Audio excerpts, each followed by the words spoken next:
The kingdom of Kashi, ancient and serene, rested on the banks of the sacred Ganges.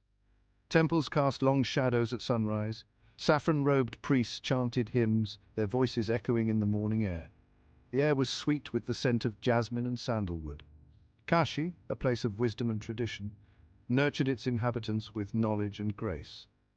Arjun, a young warrior with eyes like a hawk, trained in the art of archery since childhood, was filled with pride. He could pierce the eye of a bird in flight. Arjun yearned for recognition, eager to prove his skills against a worthy opponent. Arjun's heart thumped with restless ambition, dreamt of glory, his name etched in the legends of Kashi. One day, a rumor reached his ears, a whisper of an old blind archer living in the depths of the forest. This archer, they said, possessed an uncanny ability to shoot arrows with impossible accuracy. Arjun scoffed. How could a blind man surpass his skill, his youthful precision? He decided to challenge the old archer, his pride urging him to prove his superiority. The king, intrigued by Arjun's confidence, granted permission for the contest. The forest was alive with sounds. Leaves rustled in the gentle breeze. Cicadas buzzed in the midday sun. The air was thick with the scent of damp earth and unknown blossoms. Arjun, armed with his bow and a quiver full of arrows, entered the heart of the forest, his steps echoing on the forest floor.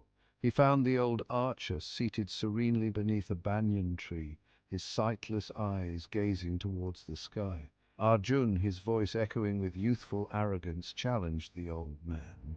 The old archer smiled, a gentle, knowing smile. He accepted the challenge, his weathered hands reaching for his bow.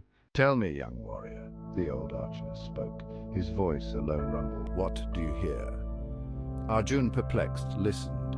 He heard the wind whispering through the leaves, the chirping of crickets, the distant cry of a peacock. He described these sounds to the old man, his initial arrogance fading into curiosity.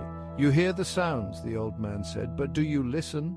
With that, he drew back his bowstring, an arrow fitted and released. The arrow flew, finding its mark with a resounding thud. Arjun stood speechless, his pride replaced with awe. He had mistaken skill for mastery. The old archer had taught him that true mastery lay not in physical prowess alone, but in understanding, listening to the world around him. Arjun, humbled and enlightened, bowed low to the old archer. The forest echoed with the profound silence of a lesson learned.